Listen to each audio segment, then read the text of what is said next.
Bem-vindos ao canal do Lorde Macabro.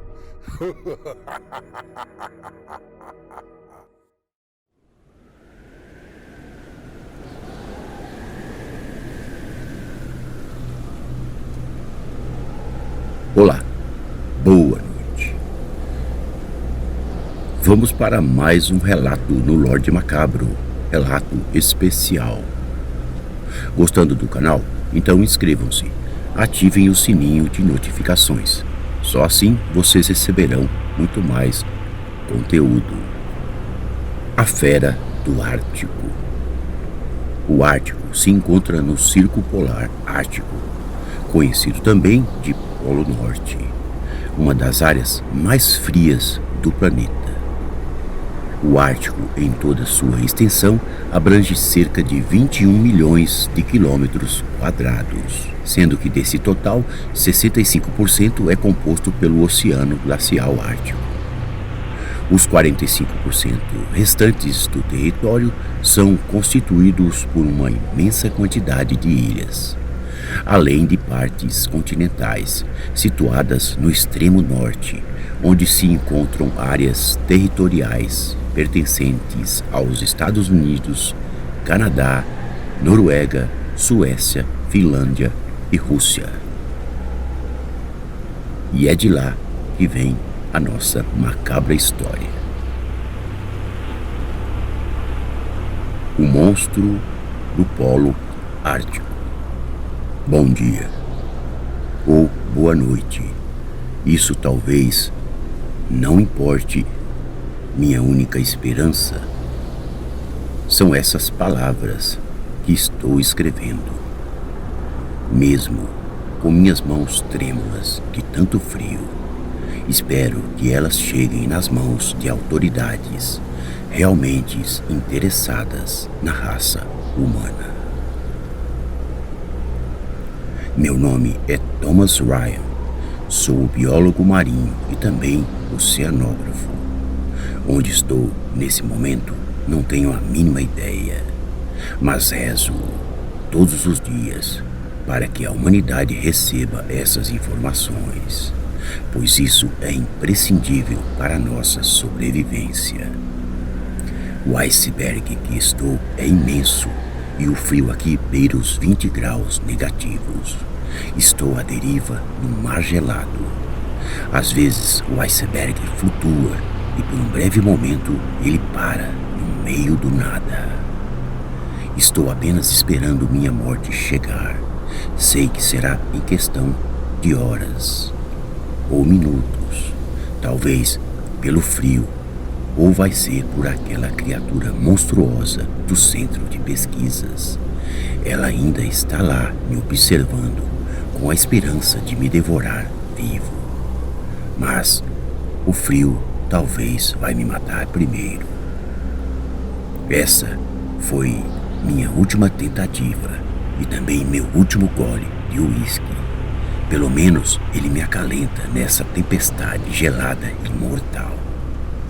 Talvez não tenha muitas horas de vida debaixo desse pequeno observatório, feitos para vigília, mas estou sem condições de saber onde me encontro ou que horas são. Mesmo assim, ainda consigo ver a uns 2 quilômetros uma enorme fumaça proveniente de um incêndio que aquela criatura causou. Também é possível avistar os vários corpos dilacerados no meio da neve, tão branca que acaba dando um tom belo e macabro, tingida com o sangue dos cientistas que vieram comigo nessa jornada dos infernos. Essa é a terceira carta que escrevo e também uma das últimas garrafas que lancei nesse mar gelado. Foi a melhor forma de alguém me achar nesse fim de mundo gelado. Sim, uma carta dentro de uma garrafa, pois o meu sinalizador está colado no gelo, assim como as outras 2 garrafas que enviei com as mesmas mensagens. Espero que essa chegue nas mãos de algum ser humano. Mesmo que o sinalizador estivesse funcionando, talvez não fosse adiantar nada nesse fim de mundo. Cerca de 2 anos atrás, exatamente no ano de 2009, quando fomos convidados a participar de uma pesquisa no Ártico. Nossa expedição era composta de aproximadamente uns 200 cientistas. Haviam todos os tipos de especialistas, entre oceanógrafos, geólogos, astrônomos, médicos, biólogos marinhos e autoridades militares. Nossa missão era passar aproximadamente cerca de 2 anos pesquisando os mistérios do Ártico e suas peculiaridades. Uma pequena cidade científica foi projetada com várias acomodações, tanto para nós como para abrigar as máquinas que trouxemos. O frio era tanto que nem mesmo os dedos dos meus pés eu conseguia sentir. Eu, como biólogo marinho, vim para catalogar espécies nunca vistas por nós humanos. Nunca sabíamos que espécie de animais sobreviveriam abaixo de nossos pés. Era pelo menos uma camada de 2 metros de gelo para chegar num oceano gelado e aparentemente sem vida. Assim que chegamos, as acomodações estavam todas preparadas. Foram milhões gastos. Afinal, as nações mais ricas e poderosas do mundo estavam engajadas nesse trabalho. No primeiro ciclo em que eu participei, foram vários especialistas e também oceanógrafos russos. Então, começamos nossa primeira pesquisa: lançar naquele mar gelado pequenos veículos subaquáticos com câmeras e um pequeno alçapão para capturar qualquer espécie de alga ou qualquer outro corpo biológico com vida marinha. Os veículos subaquáticos lembravam muito um mini submarino. Aqui, os dias eram sempre noites, sempre, e tudo o que fazíamos era sempre à luz de grandes holofotes, abastecidos por geradores a diesel. Às vezes, uma ventania gelada vinha acompanhada com a neve, e quando batia em nossos rostos, pareciam como um punhado de pequenas agulhas furando nossa carne. Meu amigo de pesquisa, o russo Dmitri, parecia não sentir tanto o frio por aqui, mas eu e os outros componentes sofríamos demais. Depois de uns 3 dias ou 3 noites perfurando 2 metros de blocos de gelo para lançarmos o pequeno submarino naquele oceano gelado e aparentemente sem vida para as nossas pesquisas. E assim começávamos a nossa saga, longa e mortífera. Depois de horas naquela nevasca e sem nenhum sucesso, resolvemos interromper os nossos trabalhos, uma vez que a nevasca parecia não dar trégua. Então voltamos para a pequena cidade. Lá nós tínhamos tudo à disposição. Quando entrávamos naquelas paredes metálicas e térmicas, nos sentíamos muito mais seguros. As estruturas eram bem montadas e isso nos incentivava muito. Às vezes batia em mim um certo arrependimento por estar num local tão inóspito e esquecido como esse. Aqui o frio passava dos 20 graus negativos do lado de fora. Nossos calçados eram acolchoados com lã de carneiro. Mesmo assim, às vezes, não conseguíamos sentir os nossos dedos. Haviam noites dentro de nossas acomodações que podíamos ouvir ao longe uns ruídos assustadores. Eram gigantescos blocos de gelo se chocando no mar gelado. Pareciam o som de 1000 trovões, e isso nos assustava muito. O russo Dmitri, porém, nunca demonstrava medo. Ele sempre parecia estar preparado para tudo. Quando estávamos próximos da próxima fase da pesquisa, eis que um novo cientista chegou para nos ajudar. Ele era chinês e um especialista em genética humana. Bem, eu, como biólogo marinho, nunca fiz perguntas a ninguém. Eu apenas fazia o meu trabalho. Tínhamos um cientista-chefe que mapeava os locais e data das nossas incursões. O chinês era bem estranho e muito desconfiado, e o seu nome era Huli. Já na primeira missão, o chinês nos acompanhou. Ele não falava muito e quase não entendíamos a sua língua, mas um dos nossos ilustres membros falava o mandarim. Sendo assim, ele passou a ser o tradutor do cientista chinês. Nunca confiei no chinês. Ele sempre me olhava com ares de desconfiança e ódio. Também não era para menos. As tensões entre China e Estados Unidos cresceram bastante nos últimos anos por vários motivos. Naquele dia ou noite, já que não sabíamos nunca as horas, pois sempre estava escuro, o sol era artefato raro. Em compensação, o frio e a borrasca nos maltratavam muito, sem trégua. Às vezes, o frio era tão intenso que eu tomava umas 3 doses de uísque para poder esquentar o corpo. Dmitri o russo não falava muito, mas bebia muita vodka. Nossa comida era enlatada. Eu e Dmitri até que nos dávamos muito bem. Comíamos desde feijão até cereais em conserva. Porém o chinês Li, nunca comia nada, e isso me intrigava. Ele sempre estava nos observando, parecia ler as nossas mentes. Num raro momento, a nevasca então cessou. Resolvemos nos aventurar e tentar dar continuidade em nossas pesquisas. Dessa vez, o chinês nos faria companhia, apesar de não ser muito querido entre a maioria dos integrantes da nossa missão. O cientista chinês, por incrível que pareça, não ingeriu nada desde que chegou. Isso me intrigava, já que nesse clima tão hostil, a fome às vezes nos incomodava. Como ele conseguiu dominar essa necessidade fisiológica, eu não sei. Mas depois de algumas sondagens de algum dos nossos amigos cientistas, acabamos descobrindo que ele fazia parte de um experimento científico intrigante. O homem buscava naquele mar gelado algum tipo de proteína que tirasse a fome, sem prejudicar o resto do corpo. Então, essa era a sua missão. Só pelos seus kits em sua estranha maleta isso ficou bem claro. Eram seringas e mais seringas de amostras e também algumas amostras de sangue humano depositados em pequenos tubos científicos. Dmitri o russo me confessou ter cedido um pouco de sangue ao chinês para testes. Segundo ele, tudo em nome da ciência. Então, um daqueles tubos continha o sangue do russo. Só não compreendi porque ele não pediu o meu sangue também. Mas, no final das contas, creio que os interesses do cientista chinês haviam sido premeditados, muito antes de chegar aqui no Polo Ártico. Mas tudo começou a mudar depois da nossa segunda incursão naquele mar gelado e desafiador. Conseguimos enfim chegar ao oceano e finalmente lançarmos o pequeno submarino.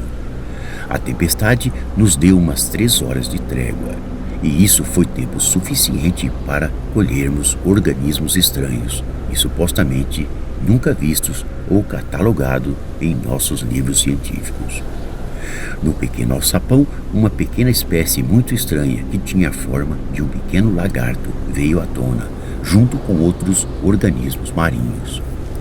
O pequeno lagarto era diferente de tudo que vimos e também intrigante, pois era bem minúsculo comparado com as espécies que já conhecíamos. Assim que acomodamos as espécies em uma caixa apropriada para guardar esse tipo de organismo, o chinês nos surpreendeu, na frente de todos e sem nenhum pudor, como se aquilo fosse sua propriedade. Com uma seringa nas mãos, ele espetou no pequeno lagarto e retirou um estranho líquido do pequeno ser. Aquilo, é claro, não foi nada pitoresco, já que para nós cientistas o certo seria colher a amostra nos laboratórios construídos na pequena cidade científica e não ali, bem no meio da operação de resgate. Bem, mas isso foi o de menos. Então, a nevasca começou a voltar e com muito mais força. Montamos nos pequenos veículos esquiadores e voltamos para a base antes que a nevasca nos cegasse por completo. O cientista chinês parecia tramar algo. Eu podia perceber em seu semblante. Eu só não podia provar. Aquelas seriam horas importantes nos rumos de nossa pesquisa, apesar do imenso cansaço e o frio que nos castigava sem trégua. Naquela mesma noite, quando chegamos, o cientista Li convidou Dmitri para mais um de seus testes. alegando ser inofensivo. O russo parecia destemido e sempre dizia: tudo pela ciência. Numa pequena sala, Dmitri ficou sob uma mesa, quando o chinês Li ingeriu o mesmo sangue que havia colhido na noite anterior no pequeno tubo. O sangue de Dmitri, de alguma forma, foi misturado ao líquido que ele colheu do pequeno lagarto. Segundo o chinês, aquilo faria com que ele não sentisse mais fome. A princípio, estranhei essa hipótese, já que não houve tempo hábil para uma pesquisa mais detalhada. E eu me lembre, Dmitri dormiu por 3 dias seguidos. Um dia, quando estávamos juntos dentro de nossas instalações, Dmitri parecia não estar bem. Sua face parecia amarelada e uma casca parecia descolar de seu corpo, como se fosse uma segunda pele. Houve um momento em que ele abaixou a cabeça e, quando a levantou novamente, o seu rosto parecia diferente. O chinês observava tudo e nada dizia. No meu íntimo, eu já sabia que aquela substância que ele ingeriu no russo era algo muito mais monstruoso. De repente, Dmitri começou a soltar um vapor de seu corpo, como se sua pele queimasse de dentro para fora. Com urros de dor e medo, Dmitri abriu a porta de aço e saiu naquela nevasca em busca de refúgio enlouquecido. Eu e alguns dos homens colocamos nossas roupas especiais e saímos em busca do meu grande amigo. A nevasca era tão densa que nós não conseguíamos ver nada. O frio me castigava como nunca. Em virtude do frio e da visibilidade ruim, resolvemos voltar para as nossas instalações. Assim, eu e mais alguns dos homens que cuidavam da segurança do parque retornamos. Alguns homens não perceberam, mas algo que me chamou a atenção foi que encontramos a porta da entrada aberta. Eu fiquei intrigado, já que parecemos tê-la fechado, mas saímos desesperados em busca de Dmitri, que nem observamos esse detalhe. Naquela mesma noite em que Dmitri estava desaparecido, resolvemos descansar, pois depois de poucas horas teríamos que voltar para as pesquisas. Mas, em virtude da nevasca contínua, tivemos que esperar até que as coisas ficassem mais calmas. Então, nosso cientista-chefe decidiu: só daríamos continuidade quando a nevasca terminasse e também quando o russo fosse encontrado. Enfim, foram os dias mais tensos e macabros de nossa jornada. Naquela mesma noite, quando dormíamos, gritos e mais gritos horripilantes de um homem sendo atacado. E o pior, dentro das instalações. Nos dias seguintes, vários corpos começaram a aparecer estraçalhados. Só podia ser Dmitri em forma de monstro ou em forma de homem. Estávamos tão apavorados que resolvemos todos ficar no mesmo setor, pois a criatura parecia nos caçar como moscas, com uma fúria imensa. As instalações eram amplas. Mesmo com muitas buscas constantes, não conseguimos achá-la. O monstro parecia vir do nada. Desconfiávamos que ele se escondia nos dutos de ar. Mesmo assim, nada. Tudo era um grande mistério. O chinês nunca demonstrou medo. Ele apenas ficava em seus aposentos como se nada acontecesse. Depois de ficarmos 3 dias presos, eis que eu e mais os 9 homens percebemos que algo tentava entrar à força em nossos aposentos. Foi um desespero.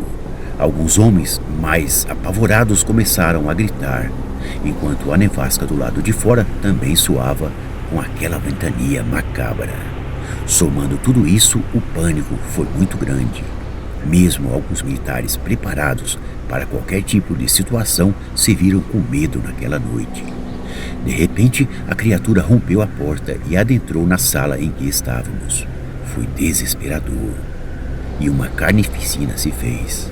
A criatura rasgava os homens como se fossem feitos de papel. Em meio ao pânico e corpos espalhados pelo chão, para não sermos os próximos, eu e mais alguns dos homens nos desvencilhamos do monstro e saímos pela mesma porta que ela entrou. Nunca vi nada parecido. Um dos homens disparou na criatura, mas ela era muito rápida. Um dos tiros pegou um cilindro, provocando uma pequena explosão e causando também um pequeno incêndio. O monstro então saiu para fora, no meio do nada e daquela nevasca. Com o fogo e a fumaça, tivemos que abandonar o local. E agora eu e alguns membros da equipe nos vimos ali naquela tempestade, sem enxergar nada. O frio cortava a nossa pele como lâminas, mas o pior era saber que aquela criatura nos espreitava. Éramos presas fáceis. Com muitas dificuldades, nós tentávamos avançar para o outro setor das instalações, já que as nossas ardiam em chamas. De repente, eu comecei a ouvir gritos desesperadores de medo e pavor, seguidos de urros muito estranhos. Nós éramos ao menos uns 10 homens, entre cientistas e auxiliares. No desespero e naquela nevasca, percebi que fiquei sozinho e todos os outros haviam se perdido na escuridão da tempestade de neve. Ainda com dificuldades, apenas com uma lanterna, vi 2 olhos estranhos brilharem no meio dos flocos de neve, quando realmente me deparei com aquela cena pavorosa. Uma criatura rasgava com suas mandíbulas mortíferas um dos corpos que estavam por ali. Iluminando melhor, eu vi pelo menos umas 5 pessoas e todas estavam estraçalhadas. Eram pedaços de membros espalhados por toda a neve. Era um rio de sangue que avermelhava a neve de forma bem macabra. Nunca vi nada parecido em minha vida. Parecia uma espécie de réptil com mãos e garras. Lembrava muito um pequeno dragão, só não tinha asas. Dmitri, eu pensei, só podia ser ele. Que aberração aquele chinês criou. Aquilo jamais poderia ser em prol da ciência. Talvez em prol do mal. O maldito homem transformou o russo naquela aberração. Na esperança de existir algo humano naquilo, eu gritei pelo seu nome. Ele ouviu e num breve momento me observou com aqueles seus olhos estranhamente esverdeados por milésimos de segundo. Ele me fitou. Dmitri pareceu ter me reconhecido, mas de repente ele rosnou alto, vertendo suas presas inumanas ou marinhas. Não dava para explicar. Tudo o que me veio à mente foi acabar com aquela carnificina gelada e sangrenta. Se um homem fez tudo aquilo sozinho, transformado naquela coisa, imagine 10, 200 ou milhares deles. Enquanto houver homens ambiciosos e maus, a humanidade sempre estará em perigo. Havia algumas bananas de dinamites em uma das motos esquis, então peguei uma delas. Sem fogo para acender o pavio, usei um dos sinalizadores deixados no rastro de um dos corpos. Assim, acionei o sinalizador e com suas fagulhas, apontando para o pavio até conseguir acendê-lo. Imediatamente ele começou a queimar e, mais rápido ainda, joguei uma banana de dinamite próximo a um tanque de combustível. Foi uma explosão monstruosa, causando um efeito cascata. O monstro que devorava ali a carne humana e armava um bote para me atacar saltou para bem longe do incêndio, que começou se espalhando no rastro de todo aquele combustível derramado. De repente, um dos homens ali, caído, começou a se mexer. Eu estava a alguns metros de distância e não pude ajudá-lo. Assim que aquela aberração percebeu, ele saltou muito rápido, como um salto incomum para nossos olhos entenderem. Não demorou muito e o pouco de vida que restou do homem que estava entre suas presas terminou. Uma fenda se abriu e quando aquela criatura se voltou para me atacar, eis que, milagrosamente, uma enorme placa de gelo se deslocou em virtude do calor provocado pelo fogo. Meus pés começaram a tremer. Foi quando percebi que o iceberg que eu estava começou a flutuar, me distanciando daquela fornalha, com um cheiro tóxico de combustível em minhas narinas, somados ao frio e os pequenos flocos de neve que ainda caíam. A criatura urrava ferozmente, como se quisesse me devorar. Mas o bloco de gelo começou a ganhar mais velocidade. Às vezes eu era surpreendido por solavancos que tremiam meu corpo. Então o iceberg parava em pleno mar gelado. Acabei me aproximando de uma pequena guarita para me proteger da neve e da tempestade que não davam trégua. Mesmo de longe ainda posso ver aquela maldita coisa, ou o que um dia foi um grande ser humano, o meu amigo russo Dmitri. Não me lembro de ter visto o corpo do cientista chinês. Também pensei que talvez aquele líquido que ele injetou no russo fosse para criar uma espécie de super soldado. Está muito frio aqui e não estou conseguindo mais escrever, pois não sinto mais minhas mãos e nem meus pés. Acho que acabou para mim. Bem, acho que fiz minha parte. Estou com muito sono. Preciso dormir agora. No final de outono, em plena aurora boreal norueguesa, enquanto turistas vislumbravam o portentoso espetáculo, eles então perceberam alguns objetos estranhos debaixo de uma pequena poça de água ainda um tanto congelada. Então, eles viram uma pequena maleta metálica com documentos e também um punhado de páginas escritas e com a assinatura de Thomas Ryan, biólogo desaparecido há mais de 7 anos. O corpo de Ryan nunca foi encontrado. Autoridades chinesas negaram veementemente que tinham em seu país algum cientista com o nome Uli. Em 2016, o Washington Post publicou uma carta de agradecimento ao cientista americano que desapareceu no Ártico. Com relação às mortes, tudo o que foi dito é que, segundo eles, uma explosão atingiu uma das bases científicas por vazamento de combustível, matando alguns membros da equipe e nada mais. Boa noite.